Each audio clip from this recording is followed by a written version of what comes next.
Hi guys, and welcome back to World of Tanks and Random Destruction. A couple of steady matches for you. The first one in the Type 59 Legion, or the Legion Type 59, whichever you want to call it, and the second one in the regular Type 59. And I've used these two, well, I've basically been trying to sort of pottering about on it today, just grinding out a bit of silver and trying to do up a couple of crews.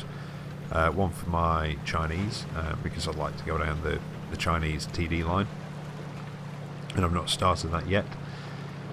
Another one was a Swedish crew in the Primo Victoria, and just running the Type 59 just to earn a bit of cash, that sort of thing. So yeah, a couple of steady games on here for you.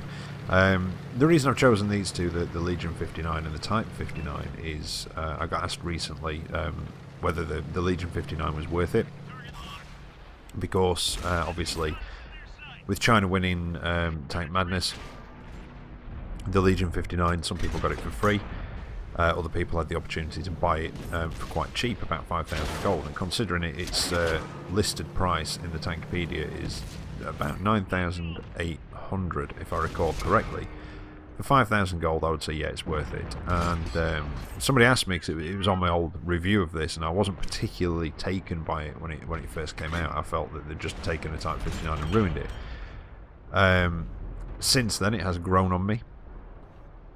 And yeah, it does have its weaknesses, it does have its disadvantages, but it's also got, you know, a couple of tricks, well, at least one trick up its sleeve anyway.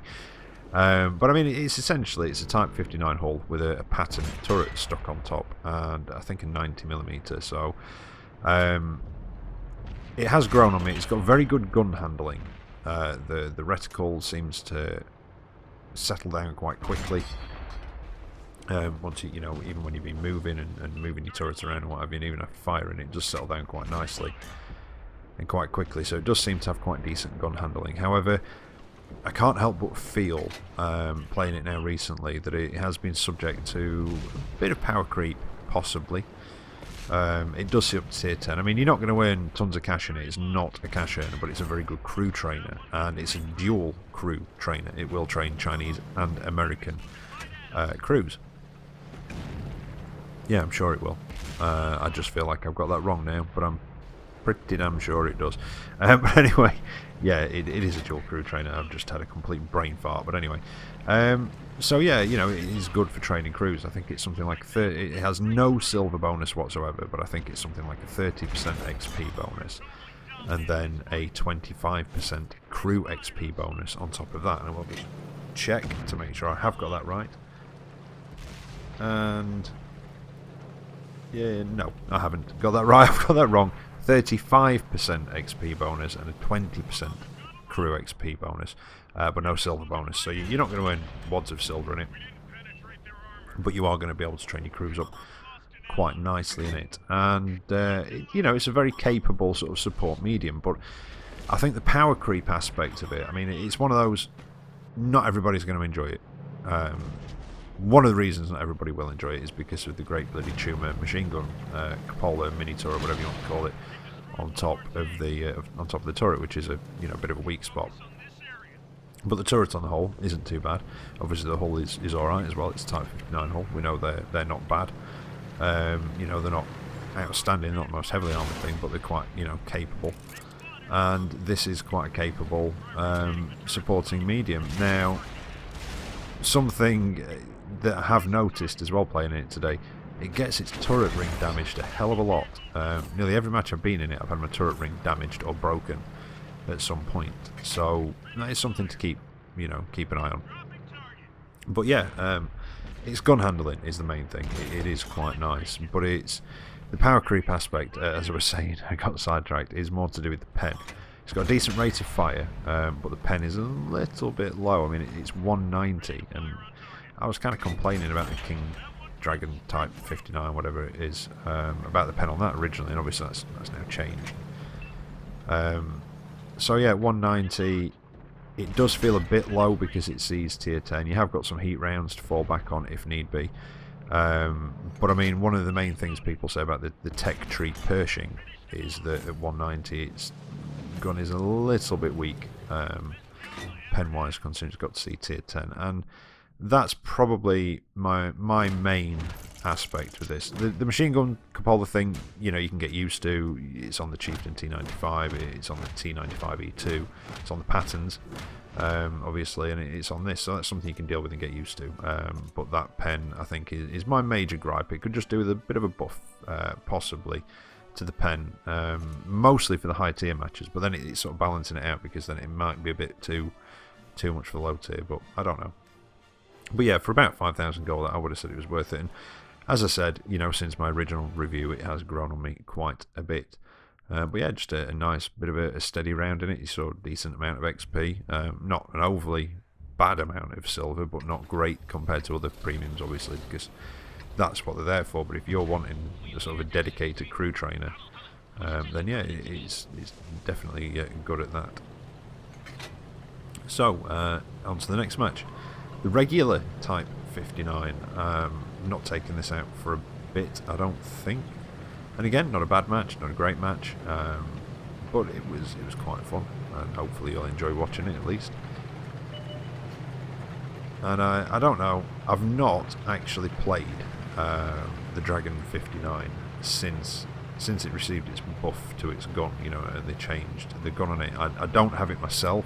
I do still have it on the press account, so it is something that I'm going to go back and look at. Probably not this week now, but possibly next week, because I think it's back in the store at the moment as well, isn't it? So it would be good to sort of go back and have a look at that soonish.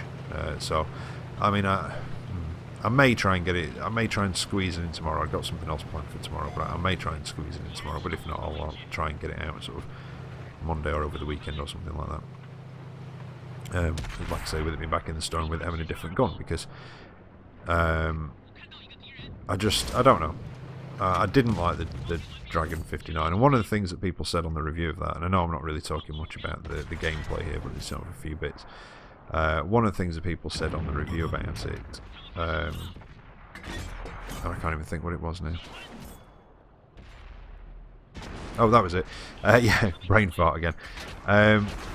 You know, because I said you're best off waiting for the regular Type 59, personally, in my opinion, because you get the preferential matchmaking, and it seems to fit better within its tier than the Dragon does. But people were saying, well, that's, you know, it's all well and good saying get the regular Type 59, but when is it coming back on sale? It's hardly ever on sale. Fair point. And then, what is it, maybe a month, 5 weeks later, the Type 59 appears for sale, I believe, in the premium tech tree. Yeah, so there you go. So there may be people out there that bought the Dragon and were thinking, Christ, I wish I'd have waited and got this. There may be people out there that are now really happy with the Dragon after it's had its buff. It needed a buff, it needed something doing. I don't know if they've done it, buffed it in the right way, possibly, if you get my meaning. I know they've given it more pen and they gave it more damage, but they dropped the rate of fire down even more, you see. So I think it... And again, I'm going, don't take this as gospel, you know, take it with a pinch of salt. I am going from memory. I tried to find it again, but I couldn't quite find it, and I meant to figure it out before this. But I think it only still has ever so slightly more sort of average DPM than this. It's only a tiny bit more, even though it does a lot more damage, and that's because of the rate of fire. But that's something I'll discuss if I go back and sort of look at it again. Now, something with the Type 59, you don't have particularly good gun depression, so this is probably not the best position to be in, but I can get at that guy up there, the T25AT. And again, something with the Legion as well, I forgot to mention. The gun depression stats, if you look at them, whatever, they're not quite accurate because you don't get the full gun depression over the front of the tank. You do have to look down over the side of the tank, or the sort of just over the front corner of the tracks, you know, get it past the tracks to get your full gun depression out of it. So that is something with the Legion as well. The gun depression isn't great over the front, but it's quite good over the side, so a bit cheeky with that one. Now back to this. I actually couldn't quite see, because of where we are on the map and how close we are, I couldn't quite see that there was still a TD behind me. And I actually thought that when that guy got blown up to my left, that those tanks, I think there were 3 there with it, I actually thought they were just going to rush me and mob me, and I thought, this is it, I'm done for. But as it turned out, as I saw the shots flying past me, I do have a TD back here with me, so it wasn't too bad. They didn't rush me. And I'm getting a bit impatient now, as you can see, and I am considering, yes, I am considering rushing those two. They're on very low health, both of them. The TBP is behind, well, he's behind that wreckage, and if I can keep the wreckage in between us, then, yep, there we go, just got down there in time.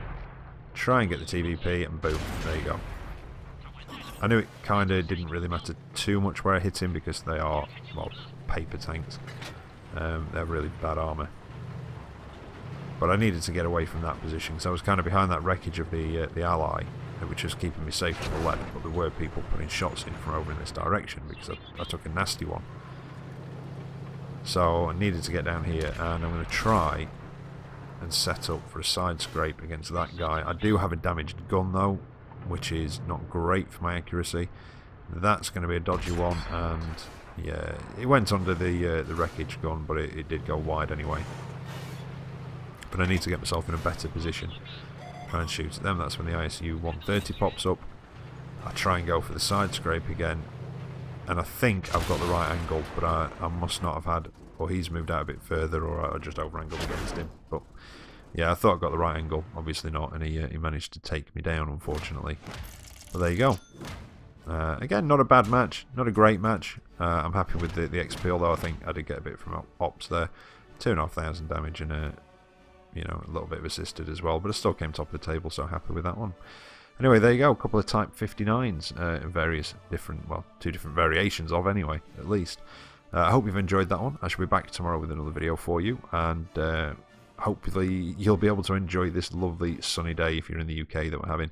I haven't been able to enjoy it myself yet, unfortunately, because I've been stuck in today, so I thought, you know, grinding out tanks and getting footage for this, really. So there you go. But I think now I've done it, I might go and enjoy the sun for an hour. Probably just go and sit in the garden or something and enjoy it. So anyway, hopefully you're all enjoying the sun. I'll be back tomorrow, like I said. So yeah, take care out there, and I'll catch you next time. See you later.